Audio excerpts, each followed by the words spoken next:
Let's talk shop, let's chop chop and give a little real talk. Period. And today I want to talk about being called a juiced up, sellout, bootlicking meathead. Boy, I try to tell you now. Granted, I've never been called all these things at once by one particular person.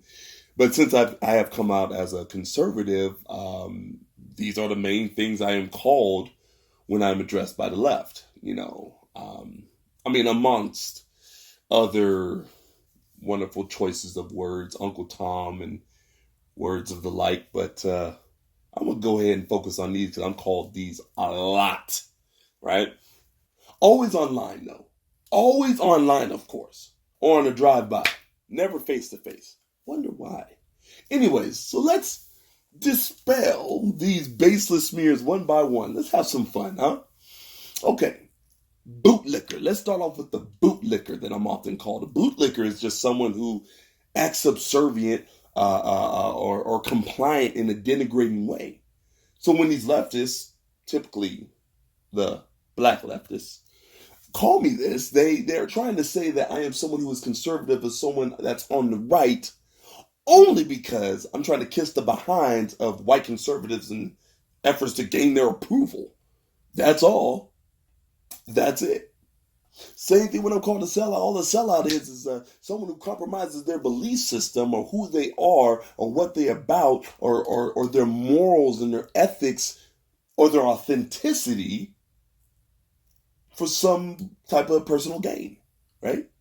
So when these black leftists call me a bootlicker or a sellout, they are saying that I'm acting like a subservient person shilling for white people. Shilling for the white people. Shilling for the man who has compromised on who I am as a person for some type of personal gain. Never mind the fact that I actually fully see the merits of conservatism and thus wish to adhere to such things. Never mind that. Never mind the fact that conservatism is actually good for the daggone country. Never mind the fact that most blacks are raised conservative. Never mind all that. All that matters is now that I'm some sort of bootlicking sellout, a baseless smear that contains zero facts. Zero facts. But 100% conjecture. You better believe it does. And I tell you what, let's get to the interesting part. Let's get to the fun part. Here's the part that really gets me. The part that really, really gets me. Okay? I'm often called during conversations about politics that I'm nothing but a juicer. That I'm a juiced up meathead.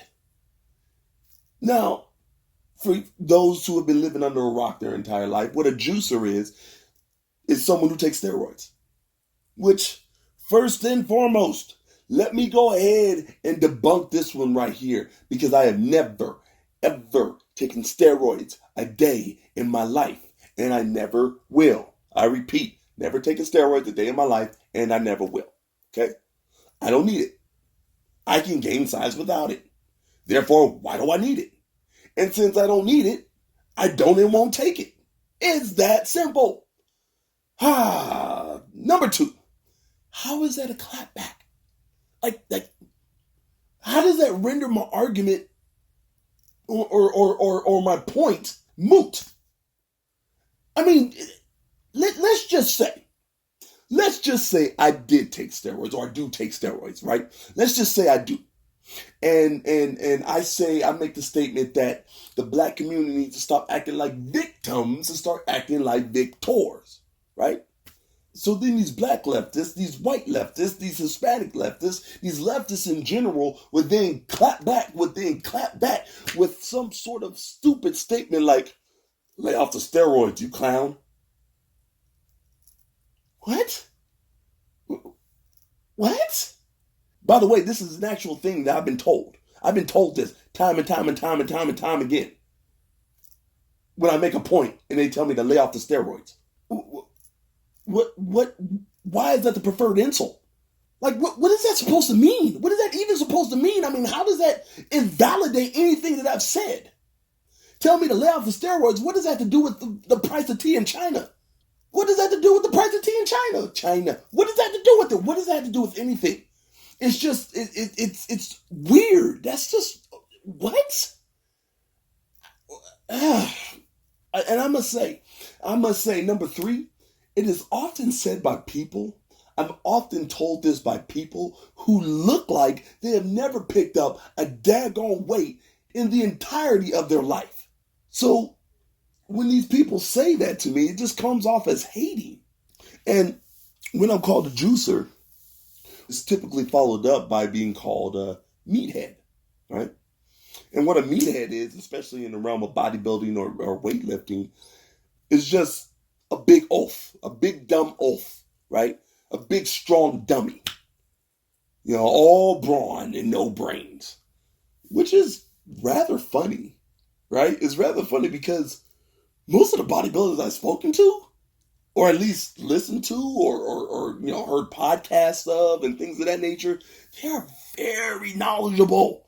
These people are extremely knowledgeable when it comes to whatever it is that they're talking about, particularly when it comes to bodybuilding and when it comes to weightlifting, when it comes to muscle and human anatomy and physiology, when it comes to chemical compounds and things of this nature. They're pretty daggone knowledgeable when it comes to this. They're daggone near, might as well be scientists with the type of information that they have, especially when it comes to the human body and the human form and the human physique. So it's interesting how bodybuilders like me and others get such a bad rap when we're highly intelligent people. We really are. We really, really are. So it's kind of interesting. It goes against the whole meathead label, right? But all that doesn't matter because I disagree with him when it comes to policy or when it comes to politics or when it comes to critical race theory or racism or things of that nature. I disagree with them. Therefore, I'm called a juiced up meathead and I'm called a bootlicking sellout. Well, there you have it, folks. Boy, I try to tell you. Oh, man. So, hey, you know, if you want to consider me to be a juiced up, sellout, bootlicking meathead, then by all means. If that's the best you can do, try harder. All right? Or better yet, why don't you just debate me? Just debate me. Oh, ball's in your court. But what do you think? Do you think these insults carry some merit? These accusations, do you think they carry some merit? Or do they not? Let me know in the comment section. Anyways, that's all I have for now. Stay tuned for more exclusive content because I always have more real talk to give you. Until next time.